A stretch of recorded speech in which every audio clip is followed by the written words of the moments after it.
noches, soy Joana Milena Nieto Gamboa, estudiante del doctorado en Ciencias de la Educación. Esta es la actividad 3.3, Proyecto de Investigación y sus etapas. Análisis de la realidad. Asignatura, Diseño, Ejecución y Evaluación del proyecto como modalidad en la investigación educativa. Bien, este trabajo se hace a partir de la lectura a Castro y Castro 2013, quienes presentan un manual para el diseño de proyectos de gestión educacional. En las fases que ellos presentan nos vamos a concentrar desde la fase número 3. Esta es el diagnóstico situacional. Entonces, inicialmente se plantea que desde el contexto de la institución se debe tener en cuenta cuál es el espacio específico que ésta ocupa a nivel local, cuál es su situación para que sea intervenida, cómo se evalúa el contexto institucional para identificar cuáles son las principales necesidades y problemas que vinculan a esta institución y a la población que atiende. Asimismo, también plantean las autoras que se deben tener en cuenta las categorías de acceso que incluyen la solicitud, es decir, cuál es la información que tienen acerca de los sujetos vinculados o afectados por el problema que se menciona, la promesa que se refiere al currículo y los planes de mejoramiento que se están elaborando para mejorar el servicio que presta esta institución y cuáles son los antecedentes que ha hecho en actividades o en tiempos anteriores. En la actividad que corresponde a la fase 4 se presenta la formulación y problematización de la propuesta. Esto es, se selecciona un problema y a partir de ese problema, más que identificarlo así como por un gusto del investigador, se reciben varias alternativas que se van a priorizar. Por esto en la imagen de ese personaje agobiado con un montón de situaciones que suceden alrededor. De todas esas situaciones se debe priorizar la que el investigador considera que más afecta a la población que se vincula también con sus intereses.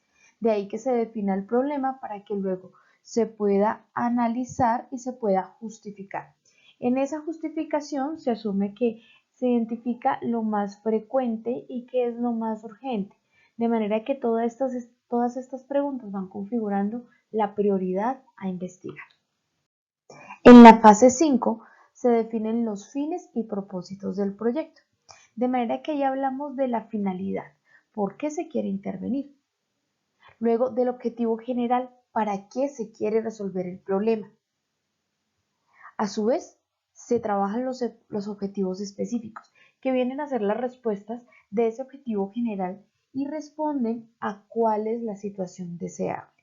De manera que aquí se está hablando de cuáles son las acciones puntuales que van a responder para completar o para resolver ese problema identificado. Asimismo, se plantean unas metas o unos indicadores que revela cuánto se quiere lograr. Esta es la parte medible de la propuesta. En la fase 6 se tratan las estrategias y acciones. Entonces, aquí se aborda la descripción de la estrategia, es decir, el cómo se va a alcanzar los objetivos planeados, las actividades o acciones que responden a una serie de preguntas, qué, para quién, con quién, cómo, con qué, cuándo. Luego se diseña el material metodológico y los instrumentos de medición. Esa elaboración de instrumentos entonces son toda la producción de recursos o materiales en los que se va a encontrar respuestas que se definen en el objetivo inicial. Y luego se plantea un cronograma. Las autoras sugieren, por ejemplo, trabajar el gráfico de Gantt para organizar las actividades y los tiempos definidos. En la fase 7, que trata acerca de los recursos, se define cuáles recursos se tienen, cuáles se necesitan, cuáles son los recursos o las fuentes de financiación para completar lo que se necesitan y cuáles serían las redes de apoyo externo.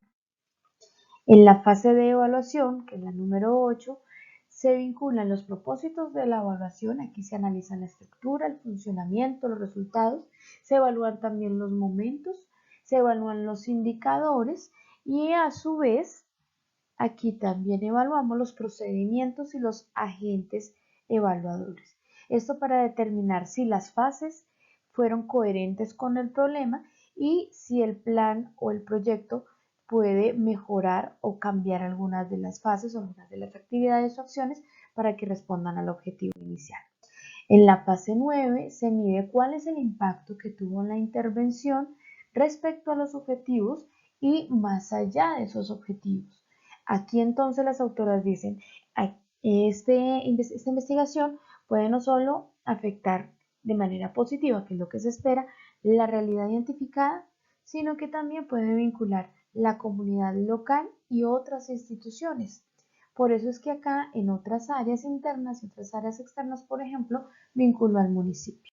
En conclusión, podemos decir que este manual le aporta a los investigadores información, especialmente en esta etapa doctoral, para identificar prioridades, para identificar cuáles son los puntos que a mí, por ejemplo, como investigadora me confrontan respecto a lo que se espera hacer, con lo que se tiene y qué se necesita para alcanzar a modificar o a transformar ese problema como una oportunidad de aprendizaje para producir conocimiento, evaluarlo y crear redes de reflexión pedagógica respecto a la realidad educativa. Muchas gracias por escucharme.